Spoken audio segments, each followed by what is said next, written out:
Hello everyone, ಹೇಗಿದ್ದೀರಾ? ಎಲ್ಲರೂ ಚೆನ್ನಾಗಿದ್ದೀರಾ? ಅದೇ ರೀತಿ ನಿಮ್ಮ ಲೈಫ್ನಲ್ಲಿ ಪಾಸಿಟಿವ್ ಆಗಿ ಥಿಂಕ್ ಮಾಡ್ತಾ ಇದ್ದೀರಾ ಅಂದ್ಕೊಂಡಿದ್ದೀನಿ. ಈಗ ಓವರಾಲ್ ಎನರ್ಜಿಯ ಮೂಲಕ ಈ ರೀಡಿಂಗನ್ನು ನೋಡುವ ಪ್ರಯತ್ನ ಪಡೋಣ. ಇದು ಕಲೆಕ್ಟಿವ್ ಟೈಮ್ಲೆಸ್ ಜನರಲ್ ರೀಡಿಂಗ್ ಆಗಿರುತ್ತೆ. ಜನರಲ್ ರೀಡಿಂಗ್ ಆಗಿರೋದ್ರಿಂದ ಜನರಲ್ ರೀತಿಯಲ್ಲಿಯೇ ನೀವು ಇದನ್ನು ಜಡ್ಜ್ ಮಾಡಬೇಕಾಗುತ್ತೆ. ಅಂದರೆ ಎಷ್ಟು ವಿಷಯಗಳು ನಿಮಗೆ ಮ್ಯಾಚ್ ಆಗುತ್ತೋ, ಎಷ್ಟು ಎನರ್ಜೀಸ್ಗಳು ನಿಮಗೆ ಮ್ಯಾಚ್ ಆಗುತ್ತೋ ಅಷ್ಟನ್ನು ಮಾತ್ರ ತಗೊಂಡು ಬಾಕಿ ಉಳಿದಿರುವ ವಿಷಯಗಳನ್ನು ಬಿಡಬೇಕಾಗುತ್ತೆ. ಈ ರೀಡಿಂಗಲ್ಲಿ ಬರುವ ಯಾವುದೇ ವಿಷಯಗಳನ್ನಾಗಲಿ ಫೋರ್ಸ್ಫುಲ್ಲಾಗಿ ನಿಮ್ಮ ಮೇಲೆ ಹಾಕ್ಕೊಳ್ಬಾರ್ದು. ಯಾವ ಪರ್ಸನ್ಗೋಸ್ಕರ ಈ ರೀಡಿಂಗನ್ನು ನೋಡ್ತಾ ಇದ್ರೋ ಈ ವ್ಯಕ್ತಿ ನಿಮ್ಮ ಪಾರ್ಟ್ನರ್ ಆಗಿರಬಹುದು, ಎಕ್ಸ್ ಪಾರ್ಟ್ನರ್ ಆಗಿರಬಹುದು, ಮಾತಾಡದೆ ದೂರ ಆಗಿರುವ ವ್ಯಕ್ತಿ ಆಗಿರಬಹುದು, ನಿಮ್ಮ ಫ್ರೆಂಡ್ ಆಗಿರಬಹುದು, ಅಥವಾ ನಿಮ್ಮ ಹೃದಯಕ್ಕೆ ತುಂಬ ಹತ್ತಿರ ಆಗಿರುವಂತಹ ಯಾರಾದರೂ ಒಬ್ಬ ವ್ಯಕ್ತಿ ಆಗಿರಬಹುದು. ಪ್ರೆಸೆಂಟಲ್ಲಿ ಈ ವ್ಯಕ್ತಿಯ ಎನರ್ಜಿ ಪ್ರಕಾರ ನೋಡೋದಾದರೆ ಈಗ ನಿಮ್ಮಿಬ್ಬರ ನಡುವೆ ಯಾವುದೋ ಒಂದು ಸಿಚುವೇಶನ್ ಎದುರಾಗಿರಬಹುದು, ಮಾತಾಡದೇ ಇರಬಹುದು, ಮಾತಾಡ್ತಾ ಇದ್ದರೂ ಕೂಡ ಸ್ವಲ್ಪ ಕಡಿಮೆ ಮಾತುಕತೆ ನಡೀತಾ ಇರಬಹುದು, ಅಥವಾ ಗ್ಯಾಪ್ ಅನ್ನೋದು ಬಂದಿರಬಹುದು, ನೋ ಕಾಂಟ್ಯಾಕ್ಟ್ ಸಿಚುವೇಶನ್ ಬಂದಿರಬಹುದು, ಬ್ರೇಕಪ್ ಆಗಿರ್ಬೋದು, ಅಥವಾ ಸಪ್ರೇಷನ್ನಲ್ಲಿ ಇರಬಹುದು. ಈ ರಿಲೇಷನ್ಶಿಪ್ ಏನೇ ಆಗಿದ್ರೂ ಕೂಡ ಇಲ್ಲಿ ಒಂದು ಎನರ್ಜಿ ಕಾಣಿಸ್ತಾ ಇದೆ, ಈ ರಿಲೇಷನ್ಶಿಪ್ ಇನ್ನೂ ಫಿನಿಶ್ ಆಗಿಲ್ಲ ಅನ್ನೋ ರೀತಿ ಕಾಣಿಸ್ತಾ ಇದೆ. ಅಂದರೆ ಎಷ್ಟೇ ದೂರ ಆಗಿದ್ರೂ, ಫಿಸಿಕಲಿ ಎಷ್ಟೇ ದೂರ ಇದ್ದರೂ ಎನರ್ಜಿ ಲೆವೆಲ್ನಲ್ಲಿ ಇನ್ನೂ ಕನೆಕ್ಷನ್ ಜೀವಂತ ಇದೆ ಅನ್ನೋ ರೀತಿ ಕೂಡ ಕಾಣಿಸ್ತಾ ಇದೆ. ನಿಮ್ಮ ಪಾರ್ಟ್ನರ್ನ ಮನಸ್ಸಿನಲ್ಲಿ ಅಥವಾ ಈ ವ್ಯಕ್ತಿಯ ಮನಸ್ಸಿನಲ್ಲಿ ನಿಮ್ಮ ಜೊತೆ ಇರಬೇಕು ಅನ್ನೋ ಆಸೆ ತುಂಬ ಇದೆ. ಈ ರಿಲೇಷನ್ಶಿಪ್ಪನ್ನು ಕಂಟಿನ್ಯೂ ಮಾಡಬೇಕು ಅನ್ನೋ ಮನಸ್ಸಿದೆ. ಆದರೆ ಇವರ ಮನಸ್ಸಿನಲ್ಲಿ ಏನೋ ಒಂದು ಭಯ ಇದೆ, ಯಾವುದೋ ಒಂದು ಸಿಚುವೇಶನ್ನ ಭಯ ಇದೆ ಅಂತ ಅನ್ನಿಸ್ತಾ ಇದೆ. ಆ ಭಯ ಏನು ಅಂದರೆ ಫ್ಯೂಚರ್ ಏನಾಗುತ್ತೋ, ನಾನು ಇವರನ್ನು ಕಳ್ಕೊಳ್ತೀನೇನೋ, ಫ್ಯಾಮಿಲಿ ಮಧ್ಯ ಬರ್ತಾ ಇದೆಯಲ್ಲ, ಅಥವಾ ಸೊಸೈಟಿ ಮಧ್ಯ ಬರ್ತಾ ಇದೆಯಲ್ಲ, ಈ ರೀತಿ ಪ್ರೆಷರ್ ಕೂಡ ಈ ಪರ್ಸನ್ನ ಮನಸ್ಸಿನಲ್ಲಿರ್ಬೋದು. ಈಗಿನ ಸಿಚುವೇಶನ್ ಕೂಡ ಕಾರಣ ಆಗಿರ್ಬೋದು. ಆದರೆ ಫಿಯರ್ ಮಾತ್ರ ಜಾಸ್ತಿ ಇದೆ ಅನ್ನೋ ರೀತಿ ಕೂಡ ಕಾಣಿಸ್ತಾ ಇದೆ.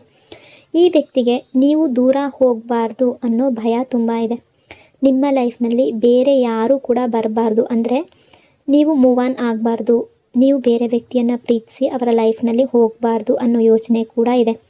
ಯಾವುದೇ ರೀತಿಯಲ್ಲಾಗಲಿ, ಯಾವುದೇ ಥರದಲ್ಲಾಗಲಿ ಈ ರಿಲೇಷನ್ಶಿಪ್ ಅನ್ನೋದು ಕಂಟಿನ್ಯೂ ಆಗಬೇಕು, ಕನೆಕ್ಟ್ ಆಗಬೇಕು ನಿಮ್ಮ ಜೊತೆ ನೀವು ಇವ್ರ ಜೊತೆ ಇರಬೇಕು ಅನ್ನೋ ಆಲೋಚನೆ ಈ ಪರ್ಸನ್ನ ಮನಸ್ಸಿನಲ್ಲಿದೆ.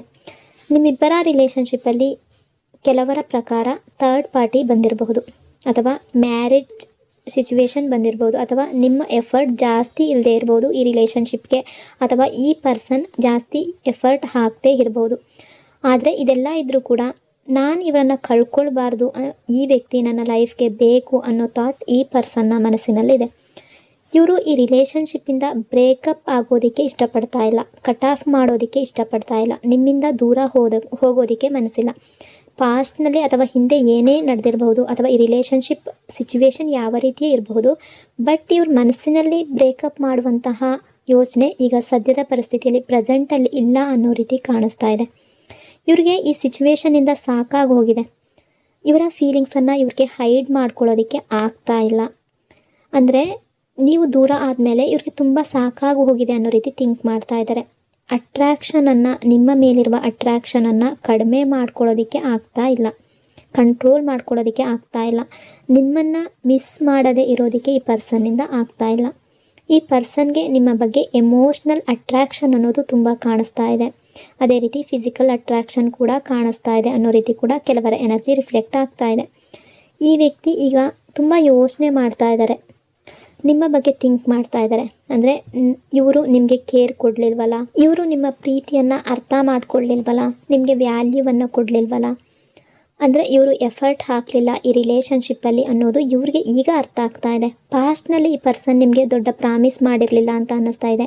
ಮ್ಯಾರೇಜ್ ಕಮಿಟ್ಮೆಂಟನ್ನು ಕೊಡಲಿಲ್ವೇನೋ, ಅಥವಾ ನೀವು ಏನು ಎಕ್ಸ್ಪೆಕ್ಟ್ ಮಾಡಿದ್ರೋ ಆ ಎಕ್ಸ್ಪೆಕ್ಟೇಷನನ್ನು ಇವರು ಪೂರ್ತಿ ಮಾಡಿಲ್ಲ ಅಂತ ಅನ್ನಿಸ್ತಾ ಇದೆ. ಅದು ಯಾವುದೇ ವಿಷಯ ಆಗಿರ್ಬೋದು, ಕಮಿಟ್ಮೆಂಟ್ ಆಗಿರ್ಬೋದು, ಮ್ಯಾರೇಜ್ ಆಗಿರಬಹುದು. ಬಟ್ ಈಗ ನಾನು ಆ್ಯಕ್ಷನ್ ತಗೊಳ್ಬೇಕು, ಒಂದು ಡಿಸಿಷನನ್ನು, ಒಂದು ಆ್ಯಕ್ಷನನ್ನು ತಗೋಬೇಕು ಅನ್ನೋ ಮನಸ್ಥಿತಿ ಈ ಪರ್ಸನ್ನ ಮನಸ್ಸಿಗೆ ಬಂದಿದೆ. ಇವರ ನೆಕ್ಸ್ಟ್ ಆ್ಯಕ್ಷನ್ ಏನಾಗಿರ್ಬೋದು ಅಂತ ನೋಡೋದಾದರೆ, ನಿಮಗೆ ಕಾಲ್ ಮಾಡಬೇಕು, ಮೆಸೇಜ್ ಮಾಡಬೇಕು, ನಿಮ್ಮ ಜೊತೆ ಒಂದು ಸಲ ಮಾತಾಡಬೇಕು ಅನ್ನೋ ಯೋಚನೆ ಇವರಲ್ಲಿ ಸ್ಟ್ರಾಂಗ್ ಆಗಿದೆ ಅಂತ ಕಾಣಿಸ್ತಾ ಇದೆ. ಅಂದರೆ ಇವ್ರು ಅಂದ್ಕೊಳ್ತಾರೆ, ಇವರು ಟ್ರೈ ಮಾಡಿದ್ರೆ ಈ ರಿಲೇಷನ್ಶಿಪ್ ಸರಿಯಾಗುತ್ತೆ, ಒಮ್ಮೆ ಚಾನ್ಸ್ ಸಿಕ್ಕಿದ್ರೆ ಎಲ್ಲವೂ ಕ್ಲಿಯರ್ ಆಗುತ್ತೆ, ಅಷ್ಟು ದೊಡ್ಡ ಪ್ರಾಬ್ಲಮ್ ಏನೂ ಬಂದಿಲ್ಲ. ಅಂದರೆ ಈಗ ಸಿಚುವೇಶನ್ ಯಾವುದೇ ರೀತಿ ಇರಬಹುದು, ಇವ್ರು ಅಂದ್ಕೊಳ್ತಾ ಇದ್ದಾರೆ ಅಷ್ಟೊಂದು ದೊಡ್ಡದಾಗಿ ಏನು ಬ್ರೇಕಪ್ ಅನ್ನೋದು ಆಗಿಲ್ಲ, ಅಥವಾ ನಿಮ್ಮಿಬ್ಬರ ನಡುವೆ ಅಷ್ಟೊಂದು ದೊಡ್ಡ ಪ್ರಾಬ್ಲಮ್ ಅನ್ನೋದು ಬಂದಿಲ್ಲ. ಸಿಚುವೇಶನ್ ಆ ರೀತಿ ಕ್ರಿಯೇಟ್ ಆಗಿಲ್ಲ. ಒಮ್ಮೆ ಚಾನ್ಸ್ ಸಿಕ್ಕರೆ ನಾನು ಎಲ್ಲವನ್ನ ಕ್ಲಿಯರ್ ಮಾಡ್ಕೊಳ್ತೀನಿ, ನಾನು ಟ್ರೈ ಮಾಡಿದ್ರೆ ಈ ರಿಲೇಷನ್ಶಿಪ್ ಸರಿಯಾಗುತ್ತೆ ಅನ್ನೋದು ಇವರ ಮನಸ್ಸಿನಲ್ಲಿದೆ. ಆ ರೀತಿಯ ಬಿಲೀಫ್ ಇವರ ಮನಸ್ಸಿನಲ್ಲಿ ಇದೆ ಅನ್ನೋ ರೀತಿ ಕೂಡ ಕಾಣಿಸ್ತಾ ಇದೆ. ಈ ವ್ಯಕ್ತಿ ಅಂದ್ಕೊಳ್ತಿದ್ದಾರೆ, ಈ ರಿಲೇಷನ್ಶಿಪ್ಪಲ್ಲಿ ಇನ್ನೊಂದು ಚಾನ್ಸ್ ಬೇಕು, ನೀವು ಇವರನ್ನು ಅಕ್ಸೆಪ್ಟ್ ಮಾಡ್ಕೋಬೇಕು, ಮಿಸ್ಅಂಡರ್ಸ್ಟ್ಯಾಂಡಿಂಗನ್ನು ಎಂಡ್ ಮಾಡಬೇಕು ಅನ್ನೋ ಮನಸ್ಸು ಈ ಪರ್ಸನ್ಗೆ ಇದೆ. ನೀವು ಒಪ್ಕೊಳ್ಳದೆ ಇದ್ದರೂ ಕೂಡ ಎಲ್ಲವನ್ನ ಎಕ್ಸ್ಪ್ಲೈನ್ ಮಾಡ್ತೀನಿ ಅನ್ನೋ ಮನೋಭಾವನೆ ಈ ಪರ್ಸನ್ಗೆ ಇದೆ. ಅಂದರೆ ಸಿಚುವೇಶನ್ ಯಾವ ರೀತಿ ಇದೆ, ಯಾಕಾಗಿ ಈ ಪರ್ಸನ್ ನಿಮ್ಮ ಹತ್ರ ಈ ರೀತಿ ಮಾಡಿದ್ರು ಅನ್ನೋದೆಲ್ಲವನ್ನು ನಿಮಗೆ ಅರ್ಥ ಮಾಡಿಸಿ ಈ ರಿಲೇಷನ್ಶಿಪ್ಪನ್ನು ಮತ್ತೆ ಕಂಟಿನ್ಯೂ ಮಾಡ್ಕೊಂಡು ಹೋಗಬೇಕು ಅನ್ನೋ ರೀತಿ ಇವರು ಥಿಂಕ್ ಮಾಡ್ತಾ ಇದ್ದಾರೆ. ಅಂದರೆ ಏನೇ ತಪ್ಪಾಗಿದ್ರೂ ಕೂಡ ಇವ್ರು ಯಾಕೆ ನಿಮ್ಮ ಬಗ್ಗೆ ಗಮನ ಕೊಡಲಿಲ್ಲ, ಅಥವಾ ಮ್ಯಾರೇಜ್ ಕಮಿಟ್ಮೆಂಟನ್ನು ಯಾಕೆ ನಿಮಗೆ ಕೊಡಲಿಲ್ಲ, ಅಥವಾ ನಿಮ್ಮಿಂದ ಯಾಕೆ ದೂರ ಆದರು, ಯಾಕೆ ನಿಮ್ಮನ್ನು ಹರ್ಟ್ ಮಾಡಿದ್ರು, ಎಲ್ಲವನ್ನು ನಿಮಗೆ ಹೇಳ್ಕೊಳ್ಬೇಕು, ಎಲ್ಲವನ್ನು ನಿಮಗೆ ಎಕ್ಸ್ಪ್ಲೈನ್ ಮಾಡಬೇಕು ಅನ್ನೋ ಭಾವನೆ ಈ ಪರ್ಸನ್ನ ಮನಸ್ಸಿನಲ್ಲಿದೆ. ಬಟ್ ಈಗ ನಿಮ್ಮ ಎನರ್ಜಿ ಪ್ರಕಾರ ನೋಡೋದಾದರೆ ನೀವು ತುಂಬ ಸ್ಟ್ರಾಂಗ್ ಆಗಿದ್ದೀರಾ ಅಂತ ಅನ್ನಿಸ್ತಾ ಇದೆ. ನಿಮ್ಮ ಮೈಂಡ್ ಸೆಟ್ ಅನ್ನೋದು ಬದಲಾಗಿದೆ. ನೀವು ತುಂಬ ಸಲ ಈ ರಿಲೇಷನ್ಶಿಪ್ಪಲ್ಲಿ ಹರ್ಟ್ ಆಗಿದ್ದೀರಾ. ಮೊದಲೆಲ್ಲ ತುಂಬ ಕಣ್ಣೀರು ಹಾಕ್ತಾ ಇದ್ರಿ ಈ ರಿಲೇಷನ್ಶಿಪ್ಗೋಸ್ಕರ. ನಿಮ್ಮ ರಿಯಾಕ್ಷನ್ ಅನ್ನೋದು ಜಾಸ್ತಿ ಇತ್ತು. ಈ ಪರ್ಸನ್ನ ಹಿಂದೆ, ಇವರ ಪ್ರೀತಿಯ ಹಿಂದೆ ನೀವು ಓಡ್ತಾ ಇದ್ರಿ. ಇವರು ಒಂದು ಸಲ ಕಾಲ್ ಮಾಡಿದ್ರೆ, ಒಂದು ಸಲ ಮೆಸೇಜ್ ಮಾಡಿದ್ರೆ ತುಂಬ ಎಕ್ಸೈಟ್ಮೆಂಟ್ ನಿಮಗೆ. ನೀವು ತುಂಬ ಟೈಮನ್ನು ಈ ಪರ್ಸನ್ಗೆ ಕೊಡೋದಕ್ಕೆ ಪ್ರಯತ್ನ ಪಡ್ತಾ ಇದ್ರಿ. ಬಟ್ ಈಗ ನೀವು ಸೈಲೆಂಟ್ ಆಗಿದ್ದೀರಾ. ಪ್ರೀತಿಯ ಹಿಂದೆ ಓಡೋದಕ್ಕೆ ಮನಸ್ಸಿಲ್ಲ ನಿಮಗೆ ಶಾಂತಿ ಮುಖ್ಯ ಅಂತ ಅನ್ನಿಸ್ತಾ ಇದೆ. ನಿಮ್ಮ ಲೈಫ್, ನಿಮ್ಮ ಫ್ಯೂಚರ್ ಮುಖ್ಯ ಅನ್ನೋ ರೀತಿ ನೀವು ಥಿಂಕ್ ಮಾಡ್ತಾ ಇದ್ದೀರಾ ಅನ್ನೋ ರೀತಿ ಕೂಡ ಕಾಣಿಸ್ತಾ ಇದೆ. ಈ ಚೇಂಜಸ್ಸನ್ನು ನೋಡಿ ಈ ಪರ್ಸನ್ ಶಾಕ್ ಆಗುವ ಸಾಧ್ಯತೆ ತುಂಬ ಜಾಸ್ತಿ ಇದೆ. ಅಥವಾ ನಿಮ್ಮಲ್ಲಿ ತುಂಬ ಚೇಂಜಸ್ಗಳು ಆಗಿರೋದನ್ನು ನೋಡಿ ಈಗ ಈ ಪರ್ಸನ್ ಆಲ್ರೆಡಿ ಶಾಕ್ ಆಗಿರಬಹುದು. ಇಷ್ಟು ಬೇಗ ಹೇಗೆ ಬದಲಾದರು, ಇವರು ನನ್ನ ಪ್ರೀತಿಗೆ ಸ್ಪಂದಿಸ್ತಾ ಇಲ್ವಲ್ಲ, ರಿಯಾಕ್ಟ್ ಮಾಡ್ತಾ ಇಲ್ವಲ್ಲ, ನಾನಾಗೆ ಕಾಲ್ ಮಾಡಿದ್ರು ಅಥವಾ ಮೆಸೇಜ್ ಮಾಡಿದ್ರು ಇವರು ರಿಯಾಕ್ಟ್ ಮಾಡ್ತಾ ಇಲ್ವಲ್ಲ, ಅಥವಾ ನಾನು ನೆನೆಸ್ಕೊಳ್ಳೋ ರೀತಿ ಇವರು ನನ್ನನ್ನು ನೆನೆಸ್ಕೊಳ್ತಾ ಇಲ್ವಲ್ಲ. ಮೊದಲೆಲ್ಲ ಇವರಾಗೆ ಕಾಲ್ ಮಾಡ್ತಾಯಿದ್ರು, ಮೆಸೇಜ್ ಮಾಡ್ತಾಯಿದ್ರು, ನಾನು ಒಂದು ಮಾತು ಹೇಳಿದ್ರೆ ಸಾಕು ನನ್ನ ಬಗ್ಗೆ ತುಂಬ ಥಿಂಕ್ ಮಾಡ್ತಾಯಿದ್ರು, ಇದೆಲ್ಲ ಈಗ ಆಗ್ತಾ ಇಲ್ವಲ್ಲ ಅಂತ ಈ ಪರ್ಸನ್ ಅಂದ್ಕೊಳ್ತಾ ಇದ್ದಾರೆ ಅನ್ನೋ ರೀತಿ ಕೂಡ ಎನರ್ಜಿ ಕಾಣಿಸ್ತಾ ಇದೆ. ಅಂದರೆ ನೀವು ಇಷ್ಟು ದಿನ ಅಥವಾ ಪಾಸ್ಟ್ನಲ್ಲಿ ತುಂಬ ಸಹಿಸ್ಕೊಂಡಿದ್ದೀರಾ, ಈ ರಿಲೇಷನ್ಶಿಪ್ಗೋಸ್ಕರ ತುಂಬ ಸ್ಟ್ರಗಲ್ ಮಾಡಿದ್ದೀರಾ, ತುಂಬ ಸಲ ಈ ರಿಲೇಷನ್ಶಿಪ್ಪನ್ನು ಕಾಂಪ್ರಮೈಸ್ ಮಾಡ್ಕೊಂಡಿದ್ದೀರಾ ಅಂತ ಅನ್ನಿಸ್ತಾ ಇದೆ. ಈಗ ನೀವು ಸುಳ್ಳು ಪ್ರಾಮಿಸ್ಗೆ ರೆಡಿ ಇಲ್ಲ. ಮತ್ತೆ ಹರ್ಟ್ ಆಗೋದಕ್ಕೆ, ಮತ್ತೆ ನಿಮ್ಮ ಮನಸ್ಸಿಗೆ ನೋವು ಮಾಡ್ಕೊಳ್ಳೋದಕ್ಕೆ ನಿಮಗೆ ಇಷ್ಟ ಇಲ್ಲ. ಅಂದರೆ ನೀವು ಇವರ ಲೈಫ್ನಲ್ಲಿ, ನಿಮ್ಮ ರಿಲೇಷನ್ಶಿಪ್ಪಲ್ಲಿ ಇವರ ಪ್ರೀತಿಯ ಹಿಂದೆ ಯಾವ ರೀತಿ ಓಡ್ತಾ ಇದ್ರೋ ಇವರು ಈಗ ನಿಮ್ಮ ಲೈಫ್ನಲ್ಲಿ ನಿಮ್ಮ ಹಿಂದೆ ಆ ರೀತಿ ಬರುವ ರೀತಿ ಆಗ್ತಾ ಇದೆ. ಅಂದರೆ ಪ್ರೀತಿಗಾಗಿ ಒದ್ದಾಡುವ ರೀತಿ ಈ ಪರ್ಸನ್ನ ಮನಸ್ಸಿಗೆ ಬರ್ತಾ ಇದೆ. ನಿಮ್ಮ ಪ್ರೀತಿಗಾಗಿ ನಿಮ್ಮ ಹಿಂದೆ ಬರುವ ರೀತಿ ಕೂಡ ಕಾಣಿಸ್ತಾ ಇದೆ. ಅಂದರೆ ಈ ರಿಲೇಷನ್ಶಿಪ್ಪಲ್ಲಿ ಒಂದು ಆ್ಯಕ್ಷನ್ ತಗೋಬೇಕು, ಹೊಸ ಬಿಗಿನಿಂಗ್ ಆಗಬೇಕು, ನ್ಯೂ ಬಿಗಿನಿಂಗ್ ಆಗಬೇಕು ಅನ್ನೋ ರೀತಿ ಥಿಂಕ್ ಮಾಡ್ತಾ ಇದ್ದಾರೆ. ಇವರು ನಿಮ್ಮಿಂದ ದೂರ ಆದಮೇಲೆ ತುಂಬ ರಿಯಲೈಸೇಷನ್ ಅನ್ನೋದು ಈ ಪರ್ಸನ್ ಮನಸ್ಸಿಗೆ ಆಗಿದೆ. ನಿಮ್ಮ ಅಟ್ಯಾಚ್ಮೆಂಟನ್ನು ತುಂಬ ಬೆಳೆಸ್ಕೊಂಡಿದ್ದಾರೆ ಈ ಪರ್ಸನ್.